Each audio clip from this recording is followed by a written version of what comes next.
Let's talk recession and home prices. Folks, some Crash Bro or several of them here recently must have done a video about the incoming recession and the fact that the incoming recession is going to lead to their epic price crash call being correct. So, when in doubt, I go back and look at history. And again, folks, it's not that hard to find. I have given you access to now a 54-year spreadsheet. Go to my website, onerentalatatime.com. It is right there. It is free. It's not behind a paywall. It is right there for you to consume. So the question is, has recessions led to home price crashes? Now, obviously, you and I both know about the Great Recession in 2008, which undoubtedly led to home prices crashing collectively, according to what I read this morning, 19.7%. That is a national median home price.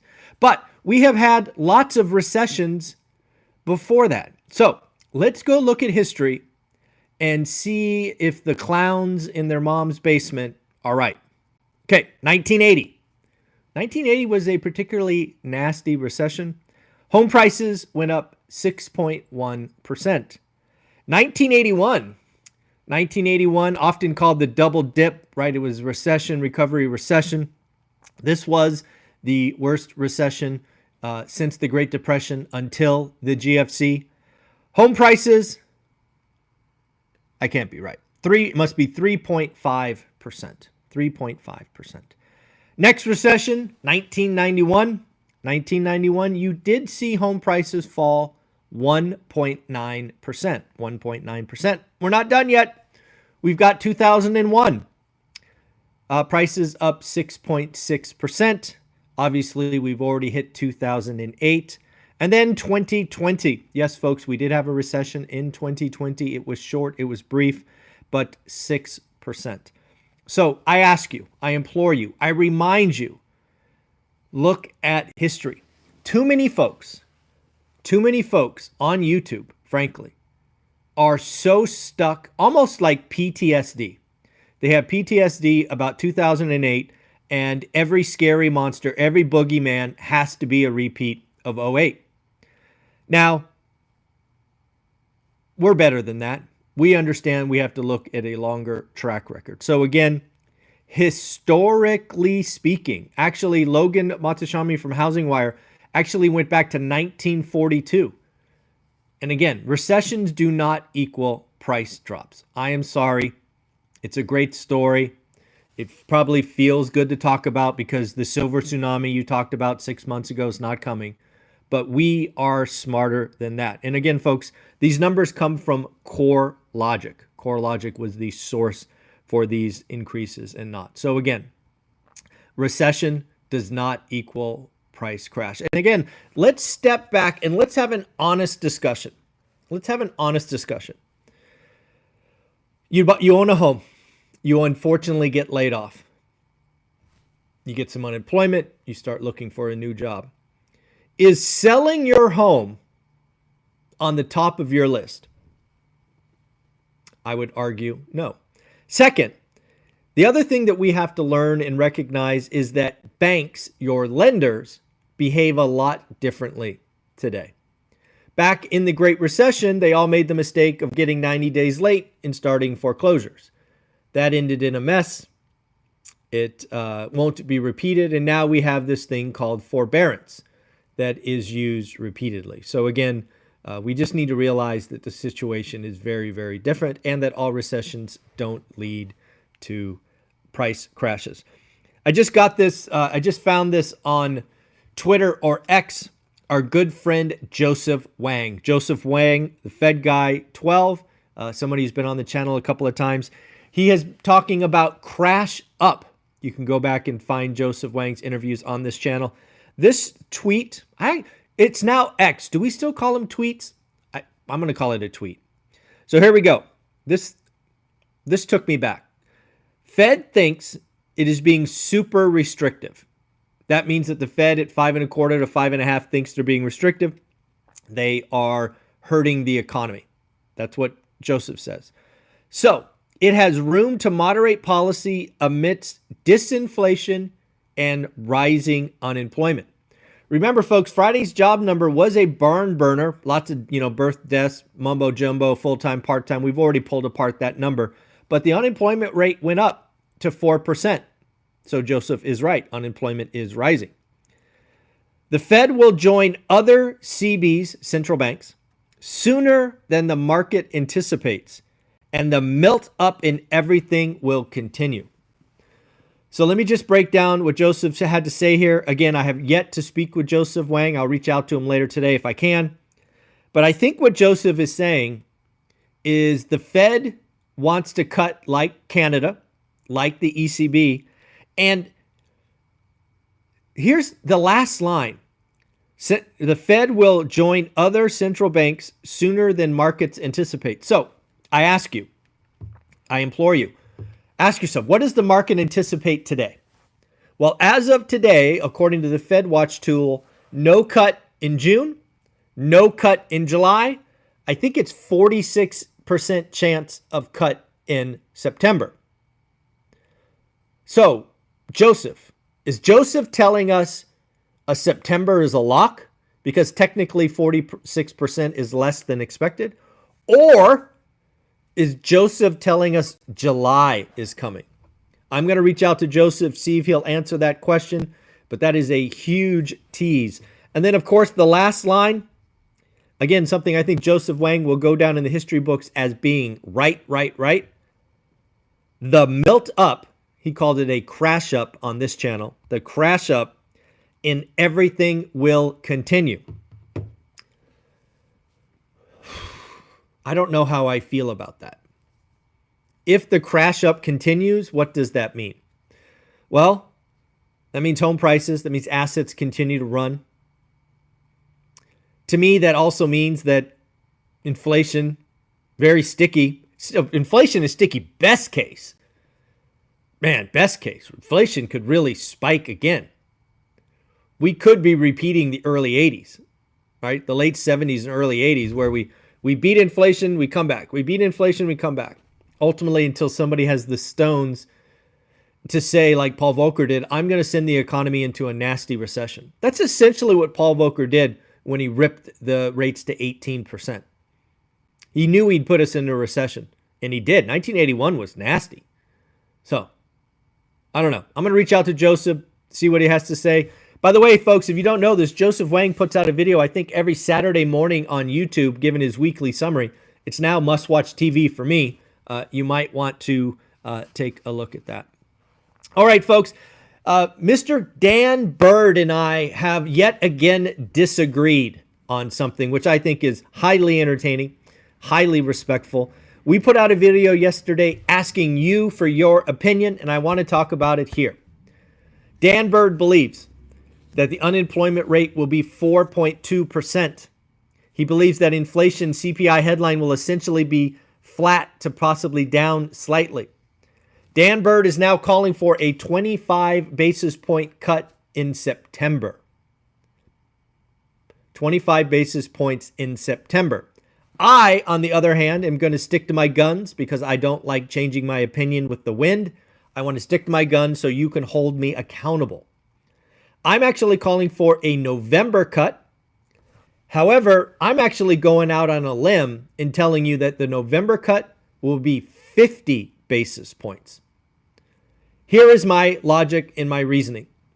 Essentially, I think something that Jerome Powell has been remarkably clear about is he is going to hold out one meeting longer than normally a normal Fed president would. I think Powell wants to hold it out more. So it probably makes sense for a September cut, but he won't do it, in my opinion, which will mean the November cut will be bigger, hence 50 basis points. So folks, let us know in the comments below. Are you a 25 basis points September? Are you a 50 basis points November? Heck, are you a Joseph Wang, possibly July? I'd love to hear from you. Put the month below. Again, July, September, November. Let's have some fun. Take a guess. Leave a comment below. Let's also talk about Nvidia. I don't know, folks, if you've checked out Nvidia, but it is down 90% today. It's not down 90%. It had a 10-for-1 stock split. If you own one share on Friday, you got 10 shares Monday. So again, Nvidia is down. But again, it had a 10-for-1 stock split. If you've held on to Nvidia, congratulations. You now have 10x the number of shares. Let's talk about inventory. I want you to realize if you follow one rental at a time and you have a buy box today, starting, if you are, kind of playing around, it's time to get serious. I want you to understand how much active inventory is in your buy box every day. I want you to know the days on market for each listing. I want you to know which ones have had price cuts. I want you to know which properties have come back on the market. I want you to note things like bad pictures, messy. This is the time, folks. Motivated sellers are out there. They exist in your buy box. As we go through the rest of the year, more and more motivated sellers will raise their hand, but it's your job to go find them. Second, it is your job to understand what offer can I make that turns this into a great deal. I can't and I won't do that for you. That's your job. If you don't know how to do that, spend the $400, buy the course, How to Get Started One Rental at a Time. If you kind of get it, fine. Join the school community for $20 a month. Get around people that are doing deals today. One of the things I've loved about the school community already is people in the group are talking about deals and looking at things and asking questions. I don't know this for sure, but I am willing to guess that more than half of the school students do not have my course. And that is okay. That is totally okay. If you've got it, if you've done the work, you just want to get around great people that are doing the work now, don't buy the course. Join the school community. And of course, if you're kind of in the middle, if I had my druthers, I would join school and then I would take the free 10-week boot camp. I put in my 10-week boot camp, which was $1,000 to attend. It's in there. You could walk through that. And if you need more, maybe buy the course later. But those are my thoughts. So let's talk about inventory in markets above 2019.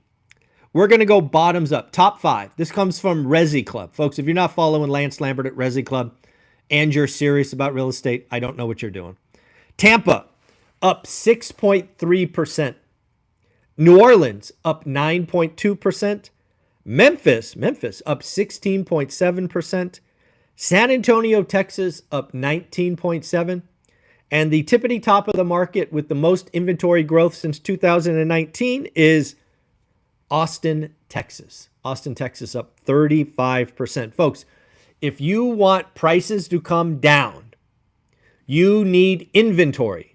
You need growing inventory. You need these things. You can't have price deterioration with no inventory. That's not how supply and demand works.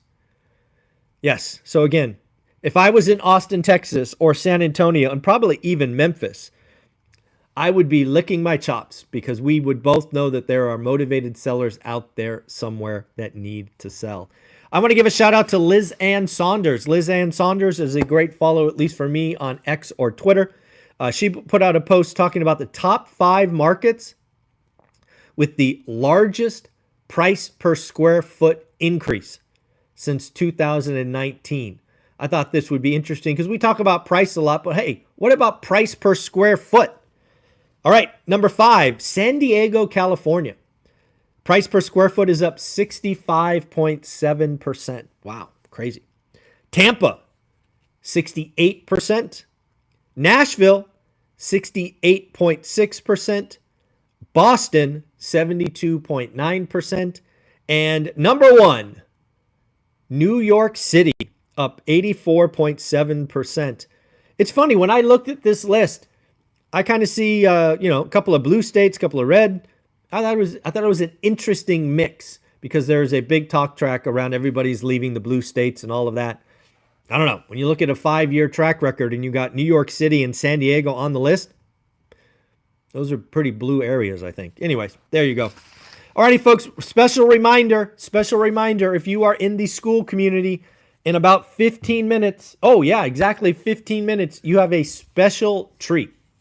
We have the return of Greg Dickerson. Greg Dickerson had been on the channel for 3 years. He is actually in my second book, The 15 Conversations with Real Estate Millionaires. He is the chapter talking about a truck in a toolbox, is how he started his journey. He is the true entrepreneur. He is the guy I want to talk to about how he is set up going forward.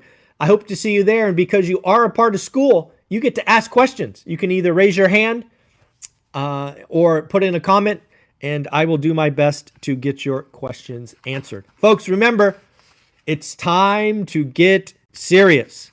Get a buy box, track actives, days on market, price cuts, what is returning or coming back, what properties have bad pictures. All of those things can help you highlight a motivated seller. Time to do the work. Join the school community. Let's go. Later.